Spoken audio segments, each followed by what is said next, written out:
Yes, I will. So our speaker today is actually familiar to some of you. Richard Rosen has actually been here once before.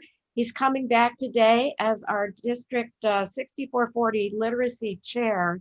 And um, his presentation is titled Early Childhood Literacy Will Save a Child from a Life of Poverty and Crime. And I know that this is a passion of his. A little bit about Rich. After he retired from his business practice, which was 12 years ago, he became interested in childhood education, and he's served on the District 21 school board as well as a representative on Bob Dole and Carol Sante's educational advisory board nationally. He also served on the University of Arizona College of Education Advisory Board. So he has an interest in literacy, and I welcome him to come and talk to us and give us an update today. So Rich, it's all yours. Yeah, thank you so much, Linda. And of course, this is a pleasure speaking to your club. I did speak, this was the first speech that I gave was 15 months ago to this club.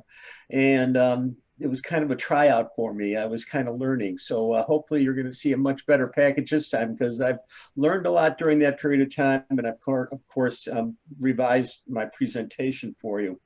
I'm always thrilled to be speaking in front of you guys for so many reasons. Number one, your club is just so giving. I've visited a lot of clubs, and I'm not taking anything away from the other clubs, but the numbers that you have and the things that you do for our community is just absolutely terrific. And I'm just really thrilled to be here today. And I also have to say I'm glad to be personally a Rotarian because I get to meet people like you, and our purposes are just to make this world a little bit better and our communities a little bit better. My presentation today, to some degree, I feel like I'm speaking to the choir, but nonetheless, I would like to move on with it because it's in an area that, as Linda said, is an area of the passion. And I really thank Mark Gibson's wife for Suzanne last year for actually putting me in this position because it's something that I really love to do. So, all right, let me get on with it. And I'm gonna do a little share screen on it. And hopefully you can all get to see it. There it is. And I'll move me out of the way. And this is really an amazing thing that I kind of found out. And you're going to see a lot of statistics. Well, you can see a lot more than what I'll be giving you today. But to prove a point where that early childhood literacy will save a child from a life of poverty and crime. And before we get into the statistics and the things that I would love for you to remember from this thing, I just wanted to quickly define what early childhood literacy is, which is one, a learning process starting at birth up until the child enters school, be it kindergarten or first grade. Two, it's what a child knows about reading and writing before they actually learn to read and write. And there, in talking to a lot of school administrators, since I was from a school board, I found out it was interesting that it's really the school's job to teach children in those early years how to read and write. If a child does come into kindergarten or first grade with that ability of at least reading or knowing all the alphabetical letters, that's terrific. That's absolutely terrific. It makes it all the more easier for the school, and the child will have a lot of confidence if they're up to snuff in this area. And finally, early childhood literacy lays a foundation so that this preschooler has the necessary skills when he or she is ready to developmentally read and write. And just real quickly, these are some of the components of early childhood literacy, that the child has an ability to see the words when read to, that the child actually shows an interest in and enjoying books. The child has been given stories to hear about and having playing activities with their parents. In vocabulary, is learning words and names of objects. And the most important one is the last one, which is letter acknowledgement, knowing their ABCs. And I'll get into that as we get into this presentation. So I wanted to look to see what goes on inside the brain of a child between 0 and 5, why it's so important for us to attack this educational process right away. It's extremely important because at birth, that child, believe it or not, has 100 billion brain neuron cells, 100 billion of them. And these connector cells need to be properly fed in their new environment because it's essential for them to be building foundations for learning that they will be needing later in life. The developing brain triples just in the first year alone. It's 85% formed by the time that child enters kindergarten. And finally, during their formative 5 years, the infant's brain is a sponge in its capability and willingness to learn, soaking up huge amounts of information from their surroundings of what they see, feel, hear, touch. Properly fed, this will promote proper brain development. When I get into this area, I like to use an example that when a child's at 3 years old, and let's say that their parent or whoever's watching that child and talking to them, if they want to teach that child French, that child's brain will soak up French so quickly that probably within 8 months, he will be able to converse with other people in French. You put me in, It smells delicious in here. Good. Mary Stead, could you mute your microphone, please?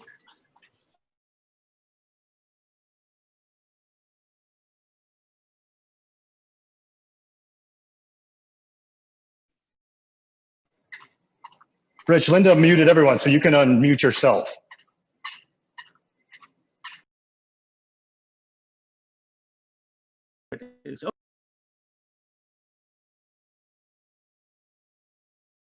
Mute. Okay, there you go. Mute your microphone. Huh? Hello, can you hear me? Yes, you're good. Yes, we can hear you. We can hear you. Okay, good, We can good, hear good. Okay, I'm back. Okay, so I was trying to say that a 3-year-old's able to pick up a language in a matter of months, 8 months, whatever it is. You put me with my brain, which is already cluttered with all kinds of stuff in it, it would take, if you dropped me in Paris, it would probably take me 3 years to be able to properly converse with a French person. So the idea is that at that age, it's just so easy to get information into that brain because there's really nothing in there. And it's just dying to get fed stuff. And the idea that it'd have cartoon shows to watch versus maybe people reading to them or doing some things that might be a little more beneficial is so important. So there are 3 concepts that I want to kind of drive home. If you take anything away from this today, there's 3 concepts. And this first one is that parents who talk to, read to, sing to, and play with their preschoolers will directly impact their child's vocabulary growth, ability to read, and in gaining confidence as they enter their schooling years. And I backed it up with a quote from a lady I don't really know, but I just thought her quote was great. And it's, children are made into readers on the laps of their parents. And here's some statistics showing why we have a need for improving early childhood literacy skills. In the United States, almost 40% of all kindergarten age children grow up without necessary early literacy skills. Of course, this percentage is much higher among children from lower income families. Half of the children from lower income families start first grade 2 years behind their peers. And when a kid starts first grade so far behind, they rarely catch up. Over 60% of the low-income families have no age-appropriate children's books in their homes. That's a pretty sad statistic because even if we were to find a parent that was willing to spend the time every day to read to that child, can't do it without any books. I mean, unless they have a computer. By the age of 5, the average child from a low-income family recognizes only 9 letters in the alphabet. Compare that to 22 letters for a child from a middle-class family. As I said in a previous slide, learning the ABCs is extremely important. Can you imagine if you're 5 years old and you're going into 5th grade and you only know 5 letters or 9 letters or 12 letters of the alphabet? How were you ever expected to learn how to read or write if you can't even understand what the letters are? In the United States, only 48% of the children between birth and 5 are read to every day. Of course, this percentage is much higher among lower income families. And finally, this one is really interesting. The average child from a professional family hears 215,000 words per week. The child from a welfare benefits family, only 62,000 words per week. Now, by the age of 3, that means that that child from a professional family will have heard 20 million more words than the child from welfare benefit family. And likewise, with the working class family, that working class child will have heard 10 million more words than the child from the welfare benefit family. Okay, so here's what the problems are. As I said, I was going to have a lot of statistics, and I could have really done a heck of a lot more, but these are ones that I just wanted to bring today. And that is that 14% of the adult population cannot read.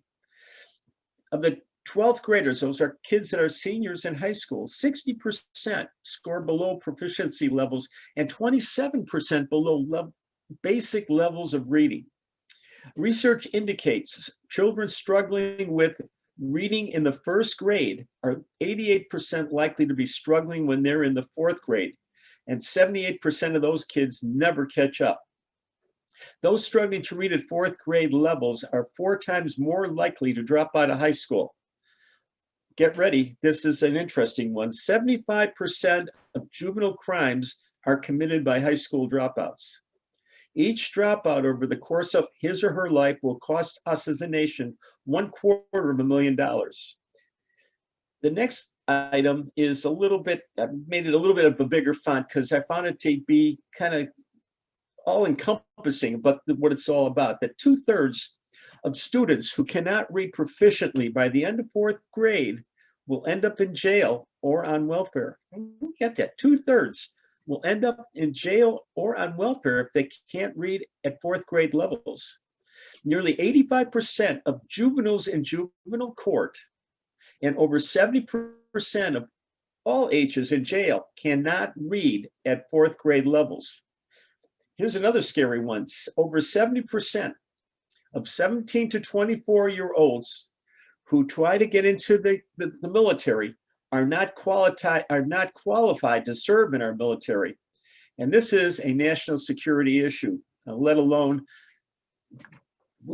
this really lacks us as far as an ability to compete in an international business environment. But there is good news, and the good news is no matter what the income level is, those who can read at 4th grade levels upon entering 5th grade, 90% of them will graduate high school and will stay out of trouble with the law. And I may add, will also go on to college, many of those. So you heard the first of the 3 concepts I kind of wanted to bring away with this presentation, that how important it is for the parent to be the teacher for the child, and what that teacher has to do with the child in order for him to get proper early literacy skills. But the second concept is that there's a clear cause to effect relationship between literacy versus poverty and criminal activity. Think about that. And finally, those entering kindergarten with proficient literacy skills have a much greater chance in later life of becoming productive, law-abiding citizens than those without those skills. This is not only good for the child, but good for our country overall. And to kind of back it up, I like what Kofi Annan had said, and that was that literacy is a bridge from misery to hope. So goals for us to consider as a Rotary Club, and these are things I'm sure you guys are already doing, but as I say, I'm preaching to the choir.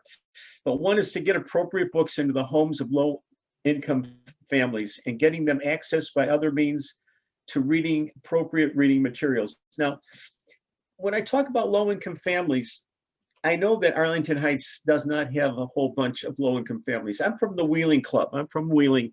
Here in Wheeling, we have about, as of last year, this is before COVID, as of last year, we had around 10% of our population was at or below poverty levels. When you go into a community like Waukegan or North Chicago, you're looking at levels in Waukegan are at 17%, North Chicago, 21%. These are incredibly high percentage of people that are in poverty and fall into this area where they probably don't have books or the parents don't have the knowledge as to how important it is for them to read to their kids or get involved with their kids on more of much greater time basis.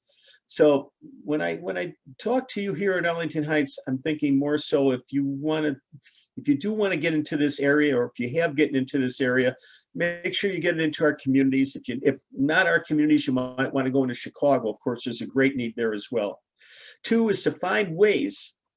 I mean, you can have all the books you want, but we need to find ways to educate parents who do not understand the importance of early childhood literacy, to understand the need for them to be their child's teacher during these formative years. Okay, let me get my, where are you at? All of a sudden, oh, there you go. So I'm not going to go through all these resources with you.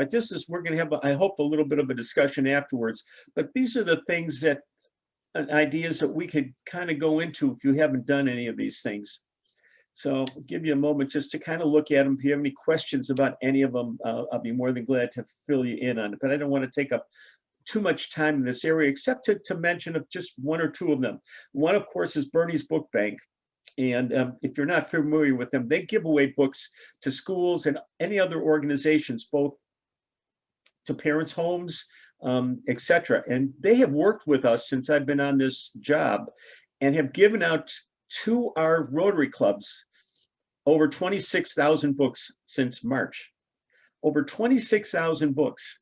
Many of these books go through our Rotary clubs. For instance, we have a Rotary club out in Elgin that took on around 15,000 of these books, and they did this to their books. Let's see if I get to it. They put this on each one of their books, and then they gave them over to the Salvation Army in that area. And between Christmas and Thanksgiving, they've been giving out these books to the various people in need in that area. The second thing it would be, and this is something I do myself, is that I go to food pantries, and with that, I give out books to them, and this is what they look like. And so when I give out a book, I'd like to have the Rotary tag on there so they know about it, but messages to the parents. Again, these are basically for lower income families as to how important it is for them to get involved with their child in this early period of time. Because if they can't get them up to snuff by the time they get into kindergarten, it's like these statistics shows, it's so difficult for them to get to that 4th grade level, which is so important for a child to succeed later in life. So this is done both, if you can read it, I'm sure you can, but you notice that it's also done in Spanish as well as in English. And basically the bottom line is that your preschooler needs to be prepared and confident when entering kindergarten in order to succeed later in life.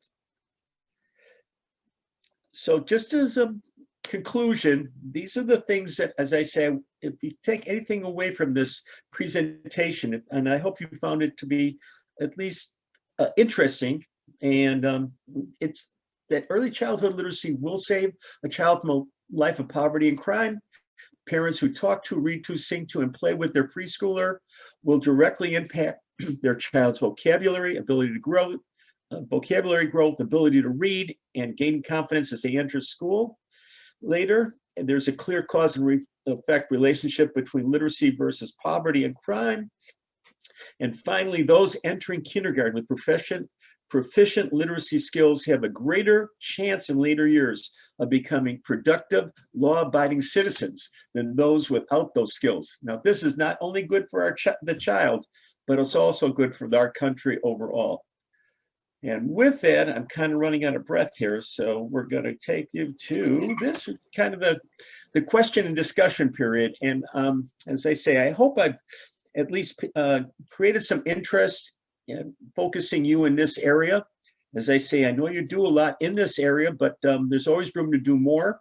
Our communities definitely have a need for it. As I say, my community, Waukegan, North Chicago, Round Lake, even Chicago itself, if you so deem, really important stuff to do. So I am going to take myself off of this, and you get to see my pretty face again, and there it is. So is there any discussion or anything? Yes, Betty. So my husband, I saw on one of your slides that you have the Dolly Parton Imagination Library as a resource. My husband and I learned about that earlier this year, pre-COVID, seems like a long time ago, when we visited a Rotary Club in Sedona. And they were planning their big fundraiser of the year that was coming up, and their main service is this Dolly Parton Imagination Library. And I think it's amazing. I would love to do it locally.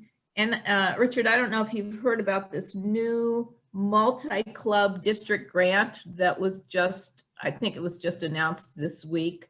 I think this would be a cool multi-club district activity. For those of you who aren't aware of it, for $5 a month, a child between the ages of birth and 5 gets a new book mailed to them every month. So imagine if you're in one of these households that they just don't even have books imagine the excitement of the child to get a new book, age appropriate book every month, $5. So I have been charged up about this since we saw it, as I said, shortly before COVID, and I'd love to go somewhere with it. So if you, with your contacts throughout the district in literacy, if you talk to any other clubs who'd be interested in partnering, I think it'd be a good project for this new grant. Absolutely. It's a wonderful organization. And that $5, they're actually getting $10 worth of books and services, because Dolly Parton, not herself, and all those contributors to that organization pick up a lot of that. So that's something, Betsy, you could do as a club too. It's a real simple way of doing it. What I'm thinking of, and I'm thinking off the top of my head, what I'd like to do with that community grant that they're looking at, I would love to create something that I haven't seen yet, and yet somebody from another club mentioned it, and that's find a hospital to start with, especially in a Waukegan or North Chicago area, where there's parents that are in there for their prenatal classes, or after they've given birth to their child and they're given a package of stuff like diapers and stuff like that to go home with, that we could actually give out books and give out information as to how important for them to read. I think that's a great area to get involved with too. And that one is where I really would need some help with 2 or 3 or 4 different other clubs that would, maybe I could focus, or maybe there's people of interest. And I think we could do a bang up job there, get our name out and make sure we hit those people that really need it the most. Great idea. A question, Bob Paddock. Hi, Bob. Hi, is there a number of hours per week rule of thumb regarding the amount of reading? I assume that any reading you can do, any materials one has available will help, and helping even a little bit is worthwhile. But generally speaking, to bring a kid up to proficiency, especially in a lower income or middle income family, the number of hours of reading time? Yeah, well, the minimum amount would be 20 minutes a day, minimum amount. And you can't go too far, because sometimes you're going to lose, the child's going to lose interest. Is the playing with, the talking to, that is part of the entire package. It's the books, it's the talking to, it's pointing out and saying this is a table, just making sure that they have those words. Remember, when you're restricted and you're hearing 20 million less words at 3 years old, that's a restriction. Or if you don't know the alphabet by the time you're in kindergarten, that's a restriction. So yes, the book's 20 minutes at least, but it's still more of a package as far as you got to spend maybe try to spend as much as an hour a day by talking or playing with your child. Great question. Thank you, Bob.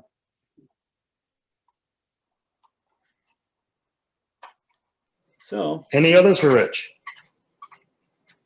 Yes. Mary Kay, you're muted. I'm muted. Just a comment that I'll make, because many of us are not in that age group where we have children that are preschoolers.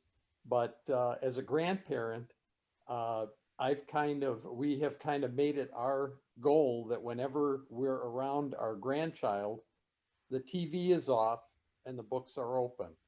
And I think that, you know, you can only tell your kids to turn the TV off so much for your grandchild, but as a grandparent, you got control of that when they're with you. So. Yeah, exactly. You know, my presentation is based on lower income and where we could really help, but this is really true for everybody. I remember one club I went to, there was actually an educator there, and she admitted to me that she's not spending the proper amount of time with her kid. And I'm going, what? And so it for everybody, you're right. It's just really, this presentation is for everybody, but I'm gearing it for lower income because this is an area that we can actually make a difference in a child's life. And we can actually make a difference in maybe having a little less crime and a little less poverty just by them getting to read to the 4th grade level. And to get them there, you got to get them to kindergarten, and you got to get them to kindergarten being able to read at appropriate levels, or being able to rather know the alphabet at appropriate levels and feel confident about wanting to go to school. So yeah, that's really what my presentation is about. Yeah, thanks, David. Your point's well taken. Thanks for your time. Yeah.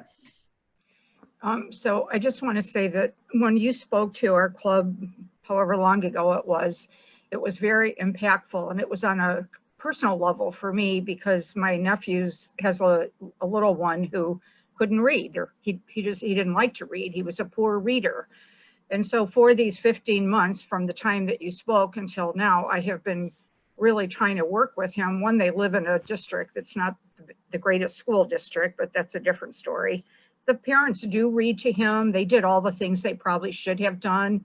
The older brother is a great reader, you know, but the young one just was not. Great at sports, a natural in everything, but reading, he just struggled and struggled and struggled with. So, you know, we were actually looking for your slides. We tried to see Carrie Pearson and I, you guys all know Carrie. We were both really taken with your presentation. And so I passed this information to my nephew about, you know, the consequences, potential consequences. And it kind of went on and on, you know, they just didn't want to, they said, well, school helps. And then they just never did. So we just finally got him in Sylvan Learning. And he's been there, I think, about maybe 2 or 3 months now. And the progress that he has made has been fantastic. You know, he loves going, which is really good. And he's really made progress in his reading. He's much more confident. He, you know, reads out loud now, all the things that he did not do. So I'm not sure that, you know, I understand that it is, as Dave was saying, it's not just for, you know, low income. Here was a family that had a kid who was a poor reader. And I think the parents just didn't understand what the consequences were. And when I really spent some time with them and tried to help them understand based on your presentation 15 months ago, it finally clicked and we finally got it going. And so we thank you very much because he's doing so much better. And I'd be happy to be involved in anything that our club does in that regard. You just made my day, my week, my month. Thank you so much for saying that. Nice to know that, you know, that this is important to the club as well as helped in this instance. So thank you. And yeah, Mark, I want to tell you, Mark Gibson, I just want to tell you, say your wife, thank you. Thank her again for putting me in this position because I really am loving going to these clubs and talking about this. And if it wasn't for Suzanne, I never would be doing this. Well, thanks, Richard. I had a quick question. One last question here for Richard. Quick question or comment. So I was wondering if birth order and in childhood literacy, because intuitively it seems like, you know, if the kids are born close together, maybe they don't get as much attention, or perhaps like in my case, I have 4 kids. The last kid got less attention than the first kid. I didn't quite understand it. You're talking about keeping their attention during this period of time? Well, you had rattled off a lot of statistics about childhood literacy. And I think one of the ones that I didn't hear was about how many kids are in the family and how much time between each child being an effect on the parents being able to, you know, pay attention to their kids the same. So somebody Yeah. that has a single child versus somebody that has 10 children. Yeah. Yeah, no question about. And in some families, it's beneficial to have 3 or 4 children because the 10-year-old can read to the 4-year-old, which is really ideal because a 4-year-old would much rather listen to somebody closer to their age than their parents. But when a child's 2 or 3 or 1 or something, they really like to, cuddle up on your lap, and that's the perfect time to do it.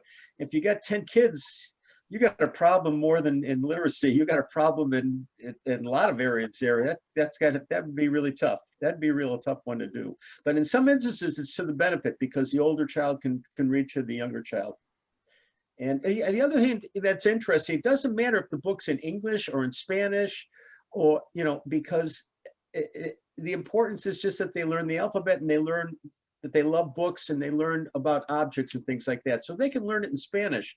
Our schools, at least in the district where I'm at, which is in Wheeling, we take the Spanish speaking population, they go to start in Spanish speaking areas, whereas the kids that speak English at home, they start in the English classes. And by the time they get to 5th grade, they've already merged together. But it's a process that takes time to get everybody to speak English, but doesn't matter what those books are in, what language. And Bernie's Books is a wonderful organization. It's been very helpful. 26,000 books. That's a lot of books. So Okay, thank you, Rich. No, thank you very much. And it's been really a pleasure. I really enjoy your club, and thank you very much.